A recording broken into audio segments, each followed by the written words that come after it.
नमस्कार, जय हिंद, जय भारत। भारतीय अवाम ताकत दल अपने भारतीय भाई बहनों अर्थात अपने देश भारत की जनता अर्थात अपनी भारतीय अवाम से भारतीयता आधारित आपसी श्रद्धा, भारतीयता आधारित आपसी स्नेह, भारतीयता आधारित आपसी प्रेम, भारतीयता आधारित आपसी अखलाक मोहब्बत, भारतीयता आधारित आपसी सहयोग, भारतीयता आधारित आपसी सम्मान, भारतीयता आधारित आपसी एकता, भारतीयता आधारित आपसी भाईचारा तथा भारतीयता आधारित आपसी सद्भाव को समझने व उसे आत्मसात करके वैसा ही और उसी अनुसार आचरण एवं व्यवहार करने हेतु और इसके समस्त भारत में प्रचार प्रसार करने हेतु और इसकी अहमियत और महत्व को प्रत्येक देशवासी को समझाकर उसे अपनाते हुए वैसा ही और उसी अनुसार आचरण एवं व्यवहार करने हेतु और प्रत्येक देशवासी को अपना ही भारतीय भाई बहन मानकर, समझकर, अपनाकर उनके साथ वैसा ही और उसी अनुसार आचरण एवं व्यवहार करने हेतु सतत, सदैव और हमेशा अदब के साथ, आदर के साथ अर्ज करता है, विनती करता है।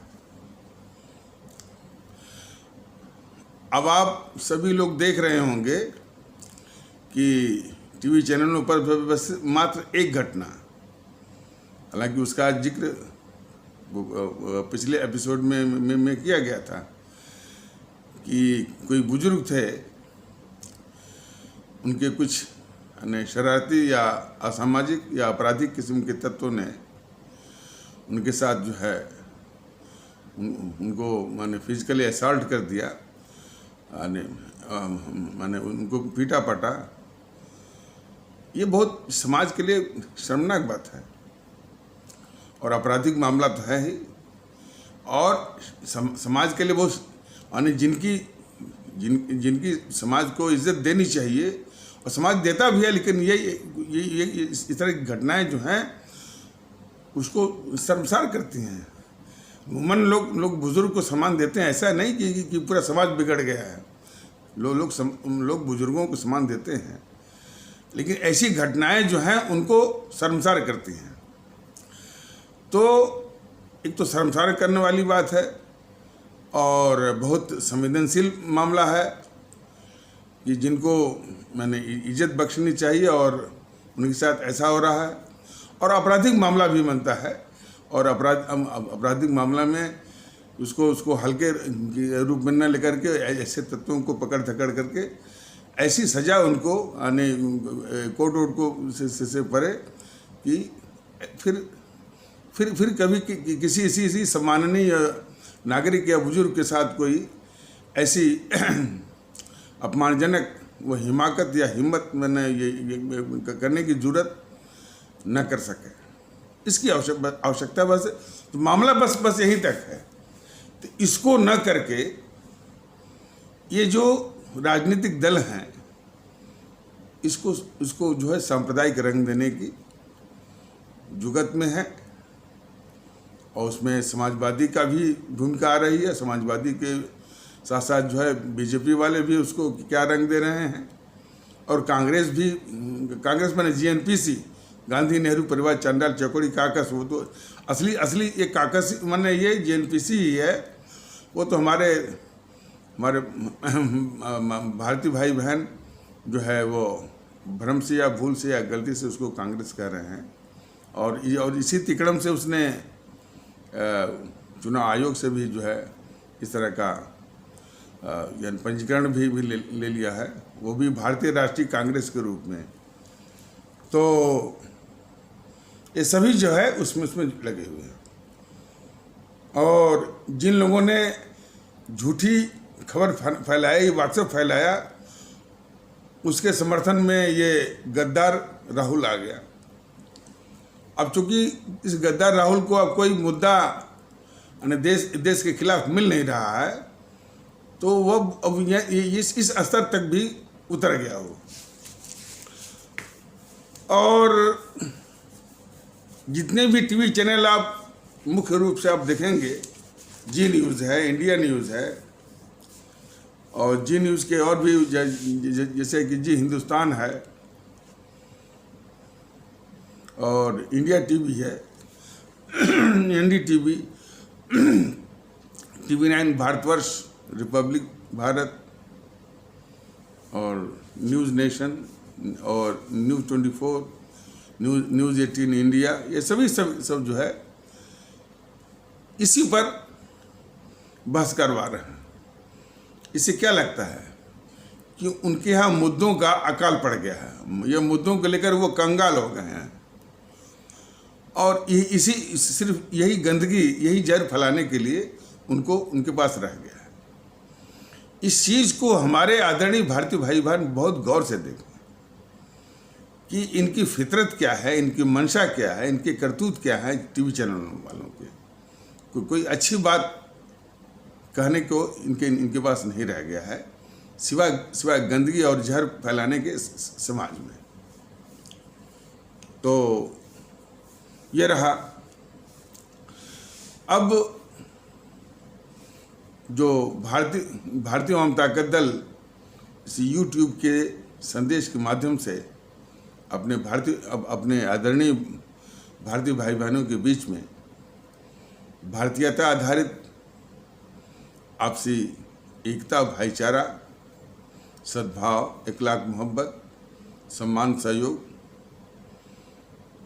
स्थापित करने के लिए ये जो निरंतर ये कोशिश कर रहा है, और अब कोरोना का पीरियड खत्म होने जा रहा है, तो कुछ ही दिन के बाद, यानी 2-4 हफ्ते के बाद अब जो है अपने भारतीय भाई बहनों के बीच में भी आएगा वो। तो अब इसकी प्रतिक्रियाएं भी बहुत सुखद जो संकेत मिल रहे हैं वो भी बहुत काफ़ी उत्साहवर्धक हैं। लेकिन साथ साथ ये भी है कि ये राजनीतिक जो विघटनकारी जो ताकतें जो राजनीतिक दलों के बीच में हैं, वो अपनी आदतों से बाज नहीं आ रहे हैं। ये देखने वाली बात है। तो जो ये प्रयास है भारतीय आवाम ताकत दल का कि पूरे देश के लोगों में भारतीयता आधारित एकता स्थापित करने का, उसका असर भी है, और उस असर से ये ज्ञात पड़ता है कि पूरे देश के लोग एक होना चाहते हैं भारतीयता के सूत्र में बंध करके। ये तो धीरे धीरे वो स्पष्ट और प्रकट हो रहा है। एक भारतीय भाई शायद सिख आस्था वाले भारतीय भाई बहनों के समाज से थे, वो भारतीय आवाम ताकत दल से एक बहुत मार्मिक बात कहे कि भाई एकता तो बहुत ज़रूरी है, और एकता का लाभ जो है सबसे अधिक जो गरीब तबका है, और जो तबका अपने को पांथिक रूप से असुरक्षित महसूस करता है, उसके लिए यह एकता जो है बहुत ज़रूरी है। अब इस एकता को तोड़ने वाले किसी भी रूप में हो, वो चाहे जो ये विघटनकारी ताकतें जो राजनीतिक दलों के बेस में, या उनके एजेंट हो, जो भी हो, तो वो जहाँ एक और इस एकता की ज़रूरत, उसके लाभ की बात हमारे वो भारतीय भाई बहन ने बताया कि भाई एकता का लाभ जो है गरीबों को मिलता है, और ख़ास करके वो जो कुछ पांथिक रूप से अपने को जो दौर ये सब चला रहे हैं, अपने को असुरक्षित महसूस करते हैं, तो उसमें ये एकता का लाभ विशेष रूप से उनको मिलता है। ये बात सही है। अब इस एकता के दुश्मन कौन है? एकता के दुश्मन जो माने सामंतशाही और साम्राज्यवादी, जो कट्टरवादी सोच के हैं, जो कि अपनी चलाना चाहते हैं, जो उनका जो प्रतिशत है, उनका जो हिस्सा है कोई ज़्यादा नहीं है, 1-2-3% 4% होगा, लेकिन वो बाकी पर जो है अपने इन साजिशों के द्वारा वो हावी होना चाहते हैं। यही इसका मूल मर्म है इसका। और इसलिए बाकी हमारे अवाम को जातिवाद हुआ, सांप्रदायिकता हुआ, भाषावाद हुआ, प्रांतवाद हुआ, क्षेत्रवाद, समूहवाद और भी इस तरह की जहरवाद से अपने इस साजिश को चला रहे हैं। और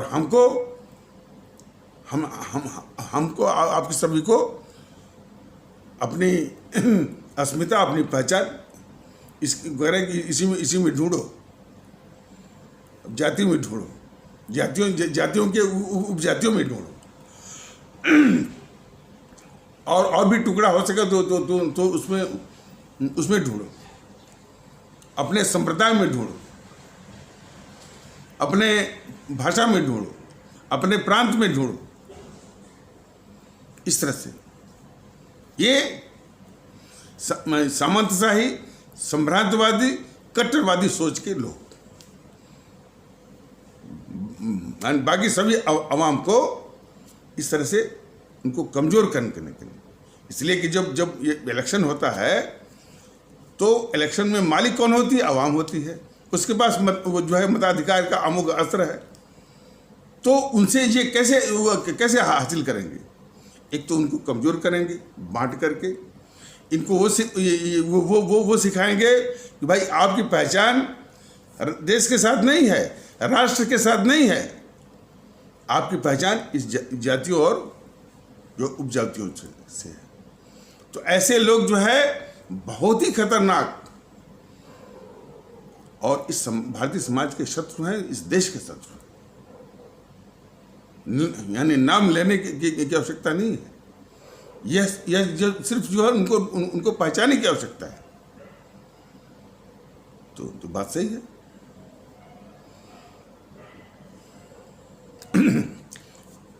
जितने भी विकसित देश हैं,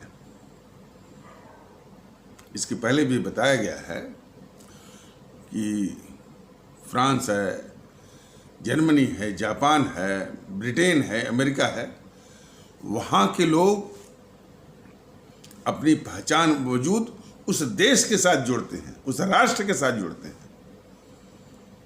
और यहाँ जो सिखाया पढ़ाया जाता है उनके निस्वार्थ को पूरा करने के लिए कहते हैं नहीं, आप अपनी पहचान देश के साथ मत जोड़िए, जातियों के साथ जोड़िए। और जातियों में भी जो खंडित जो उपजातियों हैं,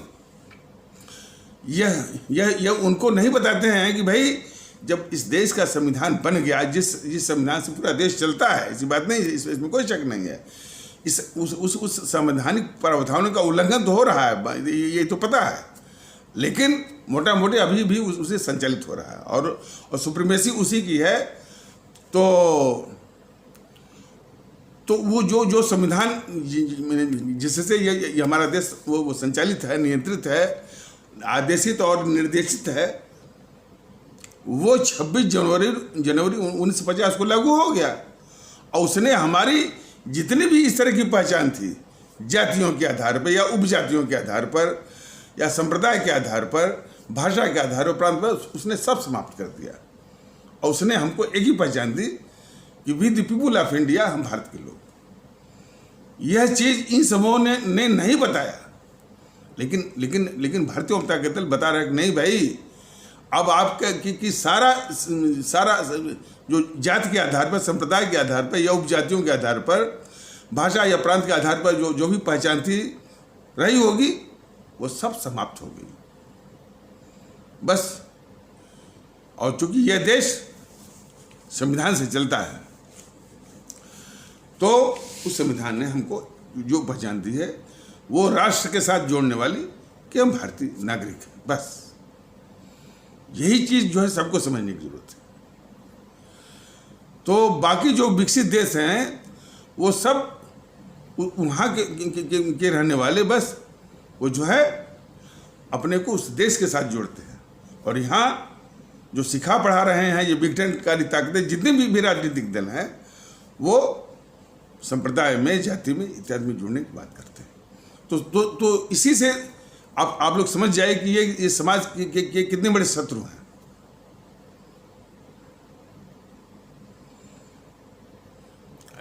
इसके विषय में तो बताया गया था कि एक बार वो लंदन के मेयर हुए थे करीब 2 साल पहले, वो इस्लाम आस्था वाले समाज से हुए थे। अब यहाँ के जो जिस मानसिकता के पत्रकार हैं, तो उसी मानसिकता में सवाल उन्होंने कहा था कि सर ये बड़े फक्र की बात है कि आप एक मुस्लिम समुदाय के होते हुए पहले मेयर बने हैं लंदन के। उन्होंने तड़ाक से जवाब दिया कि no I am not Muslim, I am only British, I am only English. उन्होंने कहा भाई मैं मुस्लिम नहीं हूँ, मैं यहाँ का जो नागरिक इंग्लिश होता है मैं वो। तब भी यहाँ की पत्रकारों की मानसिकता बदली नहीं। और उसी प्रकार कोई हरियाणा का रहने वाले जिंदल थे, बॉबी जिंदल, वो कोई प्रांत है, वहाँ के गवर्नर बने। यहाँ के पत्रकार ने उनसे कहा कि साहब ये बहुत गौरव की बात है कि आप भारतीय मूल के और भारतीय अमेरिकन हैं, जो कि यहाँ आप जो है इतने ऊंचे पद पर, आप गवर्नर के पद पर आप वो नियुक्त हुए हैं। तो बोला no I am not Indian American, I am only American. तो तब भी यहाँ के पत्रकारों को और इस तरह के तत्वों को इतना तमाचा लगने के बाद उनकी अकल खुलती नहीं है। लेकिन फिर भी हमारे आदरणीय भारतीय भाई बहनों, देश को बचाना है, इस भारतीय समाज को बचाना है। खास करके जो यानी ये जो मार्मिक तबका है, जो मजलूम जो तबका है, उसको भी एहसास दिलाना है कि देश उसका है, व्यवस्था उसकी है, हम सभी उसके साथ हैं। और जो अपने को कभी कभी असुरक्षित महसूस करते हैं, उनको भी एहसास दिलाना है कि यह देश उनका है, हम सभी उसके हैं, सारी व्यवस्थाएं उसके हैं। इसलिए ज़रूरी है सिर्फ भारतीयता का एहसास दिलाना और भारतीयता के सूत्र में बंधना, और फिर दिलाना। और उनकी भी ड्यूटी बनती है कि वो सारे कुनबे को छोड़ करके भारतीयता के सूत्र में बंधने के लिए आगे आए। जब आगे आएंगे तभी इन ताकतों की, जीएनपीसी की, वाम दलों की, बीजेपी की, टीएमसी की, सपा की, बसपा की, और जो है ये शिवसेना की, एनसीपी की, वाईएसआरसी की, टीडीपी की, डीएमके की, अकालियों के हौसले पस्त होंगे। जब आप एकता के सूत्र में बंधेंगे और उनके कुनबे से, उनके मोह माया कुनबे से बाहर आ जाएंगे। और इसी की आवश्यकता है। तो अब इसी चीज को भिन्न भिन्न तरीकों से जो भी प्रभावकारी तरीका होगा, इसको समझाने के लिए यूट्यूब हुआ, यूट्यूब के माध्यम से और भी माध्यम से आप लोगों के बीच में सीधे समझाने के लिए भारतीय जनता दल निरंतर ये प्रयास करता रहेगा। तो अब आ जाइए, वो जो है 15 अगस्त को जो आज़ादी के नाम पर जो इस देश को बांटा गया, जो साजिश की बात जो पिछले एपिसोड में बताई गई थी और जो बात रह गई थी, उसको आगे बढ़ाया जाए।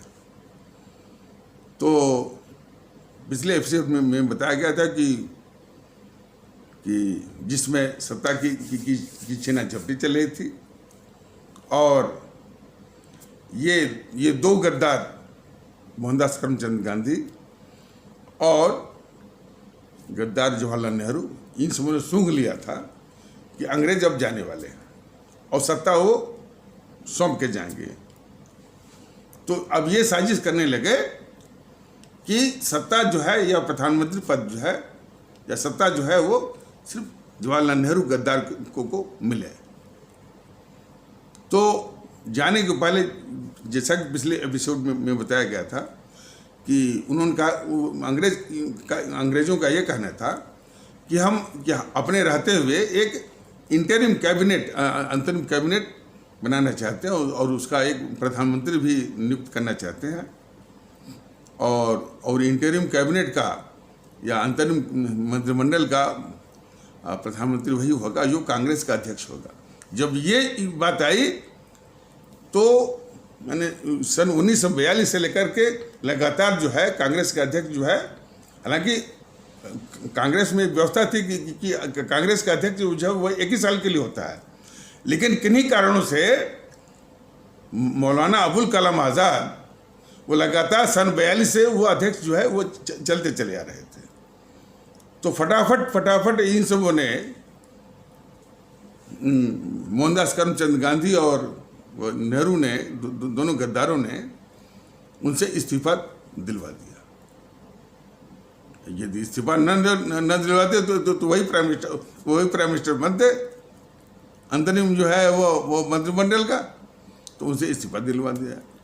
और चुनाव करवाने की बात आ गई। चुनाव में भी जो है एक भी समर्थक नहीं मिला उसको, नेहरू को, जैसा कि पिछले एपिसोड में बताया गया था। तब फिर साजिश किया इसने गद्दार मोहनदास करमचंद गांधी को कि जिसके समर्थन में वो कांग्रेस की प्रांतीय इकाइयाँ जो कि कांग्रेस का संविधान के अनुसार ये प्रक्रिया थी, तो सबसे वो इस्तीफा लेने लगा। सीता भी पट्टा भी रमैया से लिया, जेबी कृपलानी से लिया, और किसी से लिया, और सरदार पटेल जो कि नहीं दे रहे थे इस्तीफा, तो उनको दबाव डाल के लिया, और फिर उसको आगे किया गद्दार मोहनदास करमचंद गांधी, उस गद्दार जवाहरलाल नेहरू के, जिसके पक्ष में एक भी कांग्रेसी नहीं था। देखिए ना, तो ये जिन्ना साहब, और जिन्ना साहब जो है उससे ज़्यादा उम्र दराज भी थे, ज़्यादा जो है तजुर्बेकार भी थे, अनुभवी भी थे, और ज़्यादा काबिल भी थे।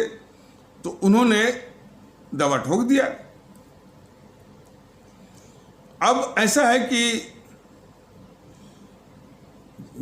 जिन्ना साहब हों, चाहे हमारे डॉक्टर राजेंद्र प्रसाद जी हों, चाहे हमारे भीमराव अम्बेडकर जी हों, चाहे हमारे पटेल जी हों, चाहे मौलाना आज़ाद जी हों,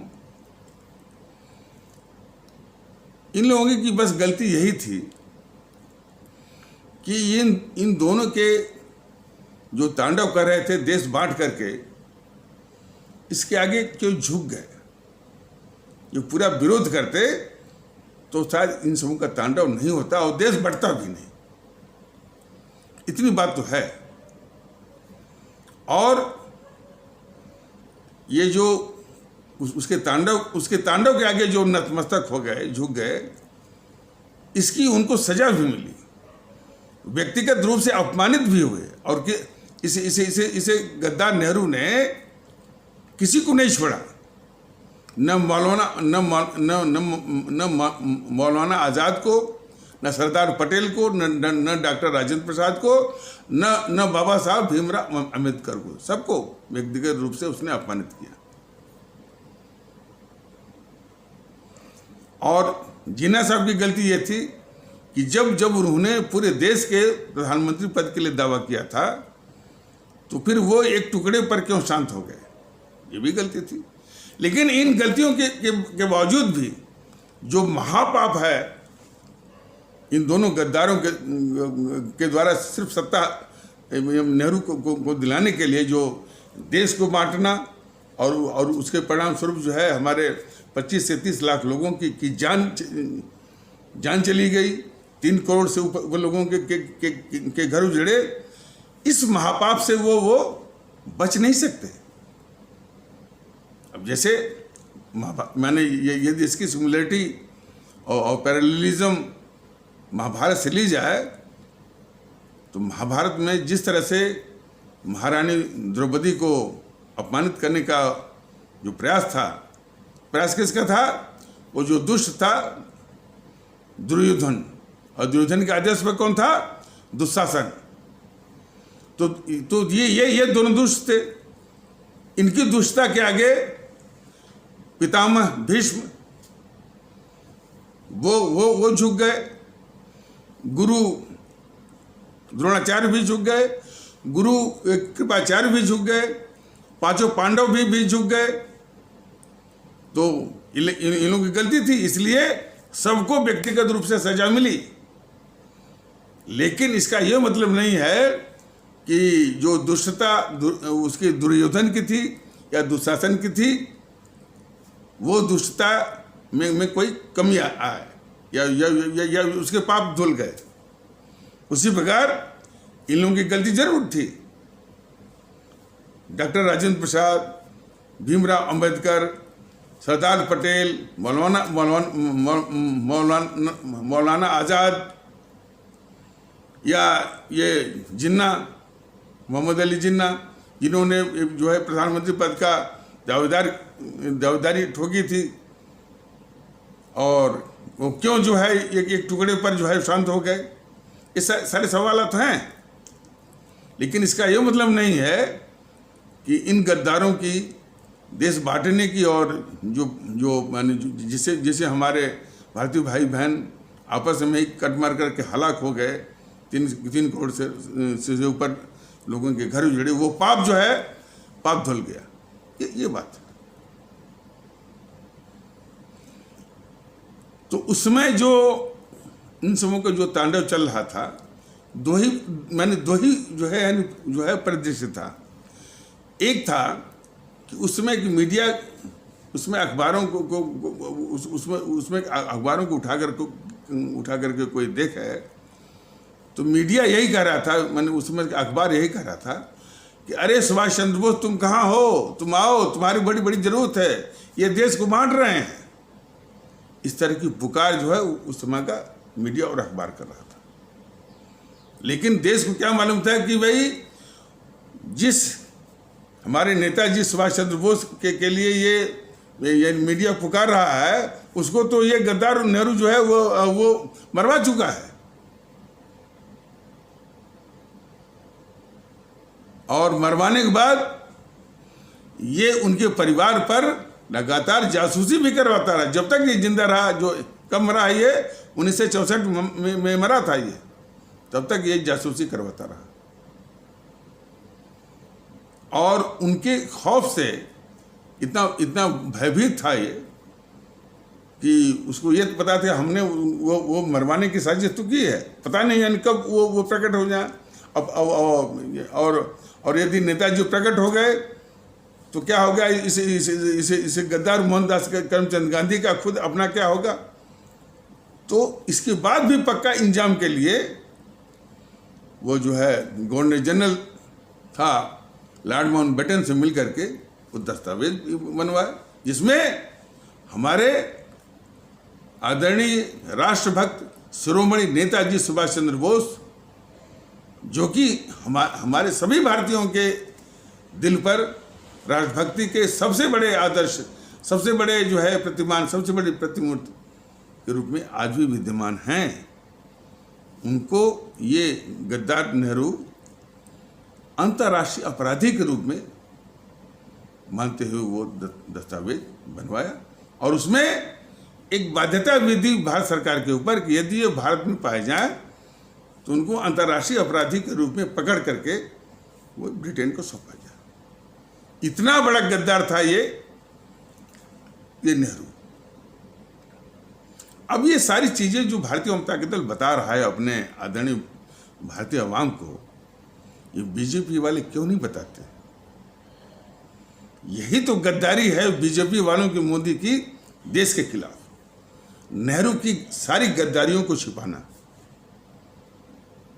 अब देख लीजिए, धारा 370 पर और धारा 35A पर तमगा बहुत लूटा गया, लेकिन कश्मीर मामले पर अब चूंकि ये एपिसोड वो लंबा हो जाएगा, अगले एपिसोड में हम बताएंगे कि कितनी गद्दारियां किया ये गद्दार नेहरू जो है, और हर टॉपिक पर इसने गद्दारी किया है। उसकी बहुत लंबी लिस्ट है। तो कश्मीर के मामले पर जो उसने गद्दारी किया, इसने गद्दार नेहरू, उसको पूरा बीजेपी वाले निगल गए, मोदी जी निगल गए, सिर्फ यानी धारा 370 हटाने का और 35 से हटाने का तमगा लूटे। बाकी तो ये देश के दुश्मन यूएनपीसी अब अभी भी करे कि हम उसको उसको उसको उसको वापस करें, वापस लाएंगे। तो ये तो देश के दुश्मन है, जीएनपीसी देश के दुश्मन है। ये दिग्विजय सिंह सबसे बड़ा गद्दार है, लेकिन दिग्विजय तो एक जो है मोहरा है, वो गद्दार राहुल का। देखिए एक बात सभी हमारे देश के लोग समझें, जो ये गद्दार शब्द कहा जाता है ये क्रोध में नहीं है। और जैसा कि कोई माने कोई भाषणों को मैं जिस तरह के लोग बोल देते हैं, और गद्दार शब्द जो है भारतीय जनता दल जो इस्तेमाल कर रहा है, जिसने देश के खिलाफ गद्दारी की है, ये गद्दार शब्द का जो और भी तत्व जो है वो किसी और वो रूप में माने करने के कारण जो है शायद इसे मैंने गद्दार माने शब्द पर या कथन पर शायद उनको उतना क्रोध ना आता हो, लेकिन क्रोध आने की जरूरत है। तो जो गद्दारी की बात करें तो ये मुल्क जो हमारा मुल्क भारत है, भारतवर्ष है, उसके खिलाफ ये जो है वो इन सबों ने गद्दारी किया, और राहुल भी गद्दारी कर रहा है। तो धारा देख लीजिए कि धारा 370 35 से हटाने पर इन सबों बीजेपी वालों ने, मोदी जी ने तमगा तो लूट लिया, लेकिन नेहरू की गद्दारी पर वो पूरा निकल गए। और यही नहीं, हमारे कश्मीरी पंडित कहे जाने वाले भारतीय भाई बहन किस अपमान, किस दुख दर्द, किस पीड़ा के साथ वो अपने ही देश में वो बाहर हो गए कश्मीर से, वो उस विषय को भी लेकर के हिंदू मुस्लिम। यदि देश को ये मालूम होता है कि भाई इसकी जड़ में नेहरू है, तो लोग उस दिशा में सोचते। लेकिन वो चूंकि ये सब जीएनपीसी की तो करतूती है, बीजेपी भी वो जो नेहरू के पाप को ढकने में वो जीएनपीसी के साथ में है। तो फिर वो जो हमारे कश्मीरी पंडित कहे जाने वाले भारतीय भाई बहन किस अपमान और किस दुख दर्द के साथ वो जो बाहर हुए अपने ही देश में, वो मुद्दा उस परिप्रेक्ष्य में देखे जाने के बजाय हिंदू मुस्लिम हो गया।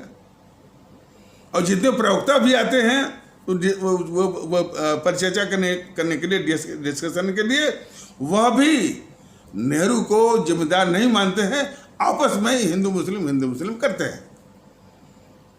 तो समस्या का आयाम, समस्या की जड़ यहां तक है। तो जो ये बता रहा है कि नेहरू की सारी गद्दारियां ये बीजेपी वालों को मालूम है, और उस गद्दार नेहरू के प्रति सिर्फ उसके गद्दारियों के पाप को सिर्फ बीजेपी ढकती ही नहीं है, आरएसएस जो है वो तो इस गद्दार नेहरू से देशभक्ति का सर्टिफिकेट लेती है, और सर्टिफिकेट को दिखाती फिरती है कि ये नेहरू जो है हमारी शाखा में आते थे, और वो लिख के गए हैं कि ये तो सांस्कृतिक संगठन है, और जो है वो ये देशभक्ति का संगठन है। उसका जो आता है ना वो राकेश सिन्हा कि नेहरू ने वो 26 जनवरी के परेड पर आरएसएस वालों को बुलाया था, यानी उसी से उस इतने घोर और ऐतिहासिक सर्वाधिक गद्दार जो नेहरू से ये आरएसएस वाले जो है देशभक्ति का सर्टिफिकेट लेते हैं। यही तो हमारे सभी आदरणीय भारतीय भाई बहन, हमारे सभी आदरणीय भारतीय अभिमान बहुत गौर से देखें कि इतने बड़े गद्दार नेहरू से ये आरएसएस वाले जो है देशभक्ति का सर्टिफिकेट लेते हैं।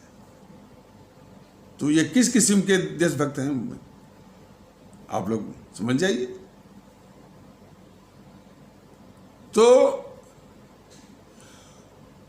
अब इतना ही नहीं, हिंदू मुस्लिम एकता जैसा कि बताया गया है, हमारी भारतीय एकता का उसकी रीढ़ की हड्डी है, बैकबोन है या मेरुदंड है। इसलिए भारतीय जनता दल सर्वप्रथम जो है हिंदू मुस्लिम एकता कैसे स्थापित हो, कैसे मजबूत हो, पहले इसी का प्रयास कर रहा है, और इसी के आधार पर और भी एकता बिल्कुल वो मजबूत हो जाएगी। तो इसीलिए ये प्रयास कर रहा है, और इस प्रयास में काफ़ी सहयोग भी मिल रहा है।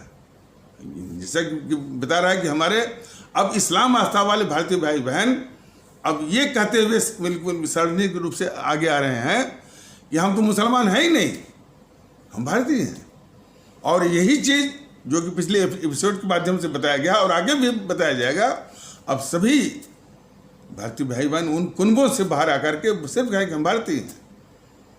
हमारे हिंदू सनातन आस्था वाले भारतीय भाई बहनों के समाज भी कहे कि हम हिंदू नहीं हैं, हमारा जो है हिंदुत्व है, जो भी हिंदू आस्था है हमारी व्यक्तिगत आस्था है, उसको व्यक्तिगत रूप से निभाएंगे। यही भारतीय जनता दल भी कह रहा है।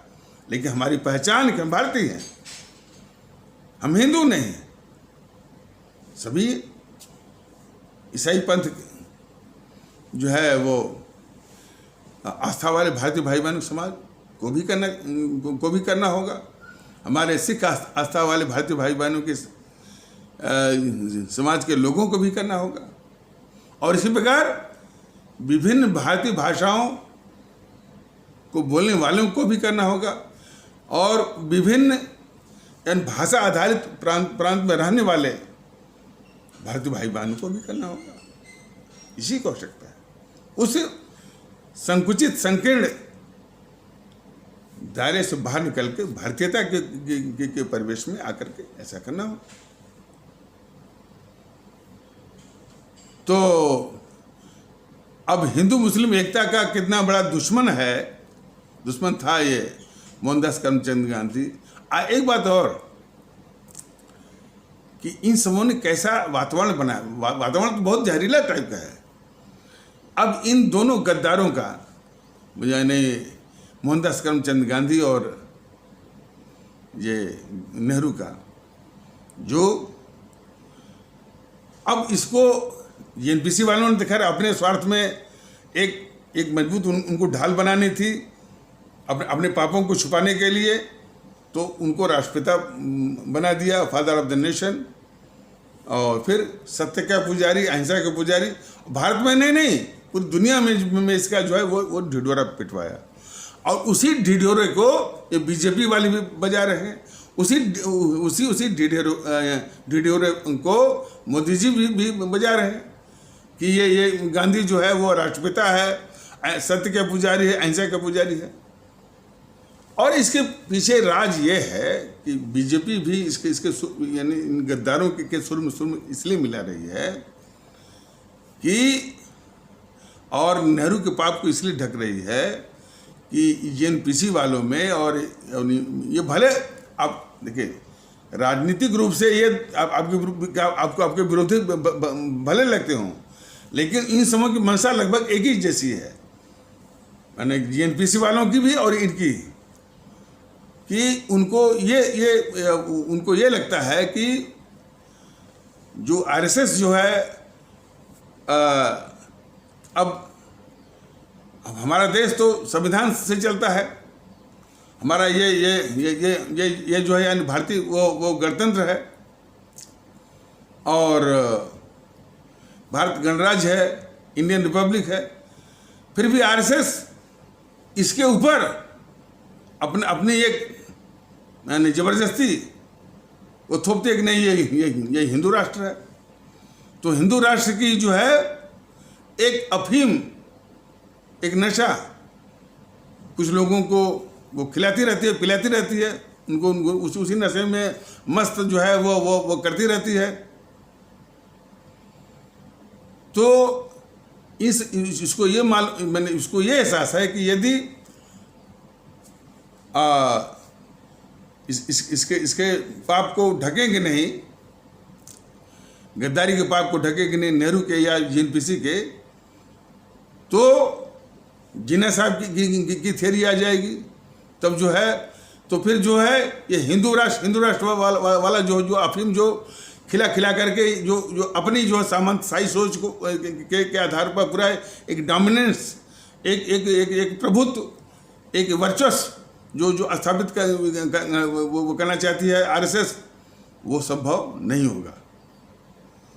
तो इसीलिए ये बीजेपी वाले और आरएसएस वाले जो है नेहरू की और मोहनदास करमचंद गांधी के पूरी जेएनपीसी के सारे पापों को, देश के खिलाफ गद्दारी का पाप हो, चाहे उनके द्वारा लूट का पाप हो, चाहे उनके द्वारा काला धन का हो, बिल्कुल ये रक्षा कर रहे हैं। इसलिए बीजेपी और मोदी जी की सबसे बड़ी गद्दारी है देश के खिलाफ। ये पर देख लीजिए ना, ये राहुल जो है दिन रात जो है गद्दारी कर रहा है देश के साथ, देश के खिलाफ, लेकिन पूरी छूट दिए हुए हैं राहुल को। राहुल को नहीं, राहुल के जो मुहरे हैं वो दिग्विजय सिंह, मनीष तिवारी, शशि थरूर, ये सब बड़े खतरनाक मुहरे हैं। वो भी देश के खिलाफ कर, तो देश के जितने भी गद्दार हैं देश के खिलाफ वो गद्दारी कर रहे हैं मोदी जी के शह से, मोदी जी के प्रोटेक्शन और पेट्रोनेज में। इसलिए ये भारतीय जनता का दल अपने आदरणीय भारतीय भाई बहनों से कहें कि ये जरा देखिए, ये मोदी जी की भारत के खिलाफ सबसे बड़ी गद्दारी है। गद्दारों की रक्षा करना सबसे बड़ी गद्दारी।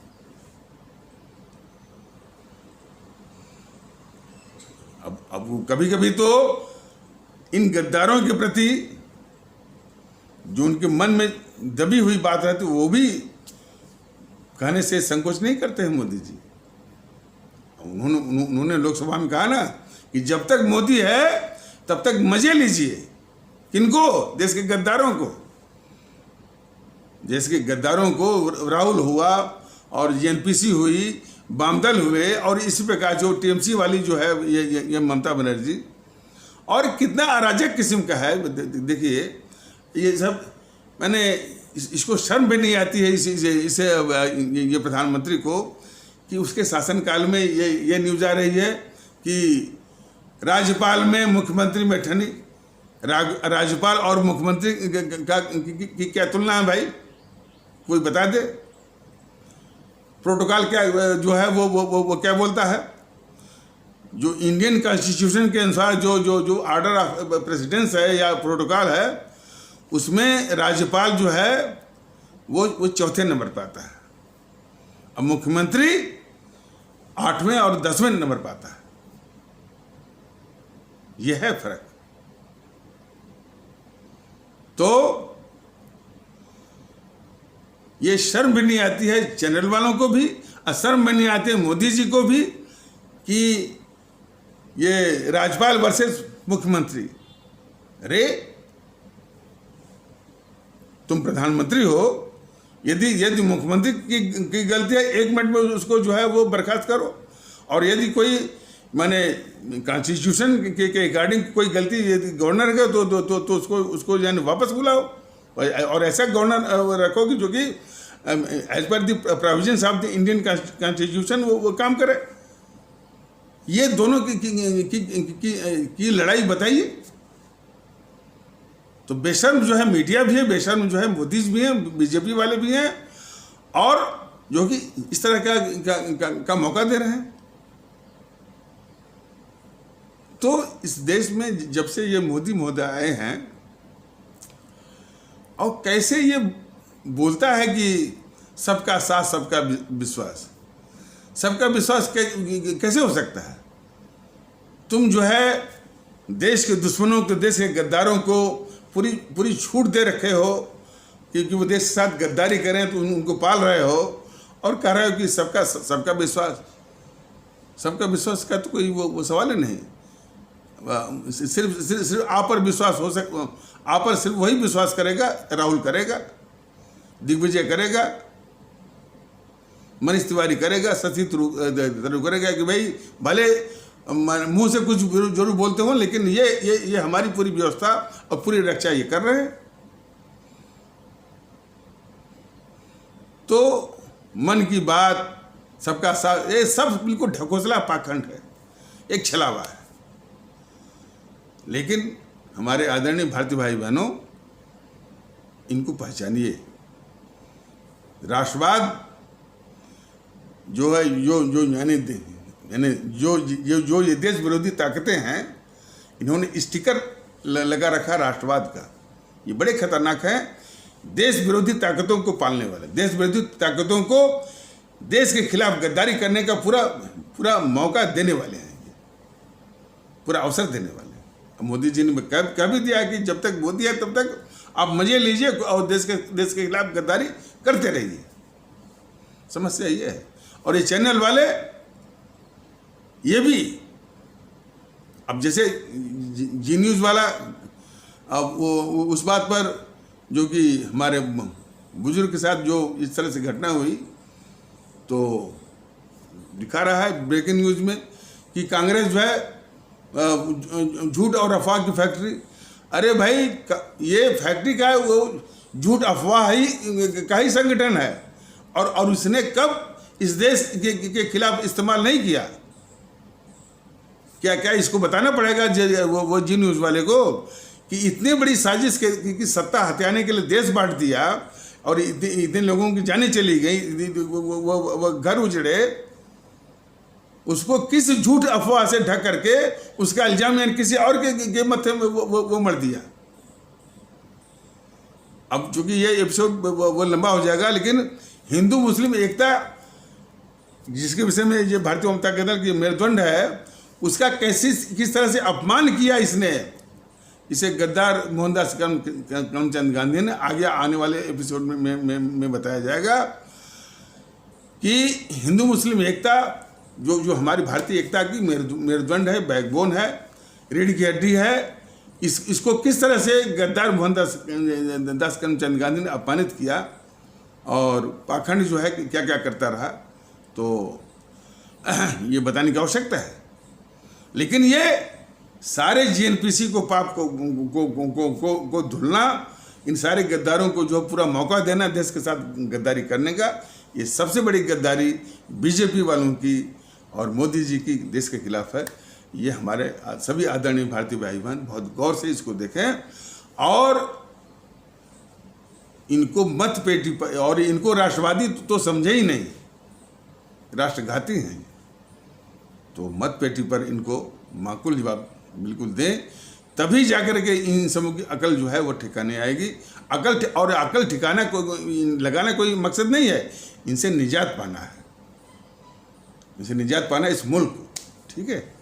तो और मत पेटी पर मन बनाइए और वो एक होकर के सभी भारतीय भाई बहन सबको साथ में लेकर भारतीयता के सूत्र पर, भारतीयता के आधार पर, तो इन्हीं आवश्यक शब्दों के साथ इस आवश्यक परिचर्चा को यहीं पर विराम दिया जाता है।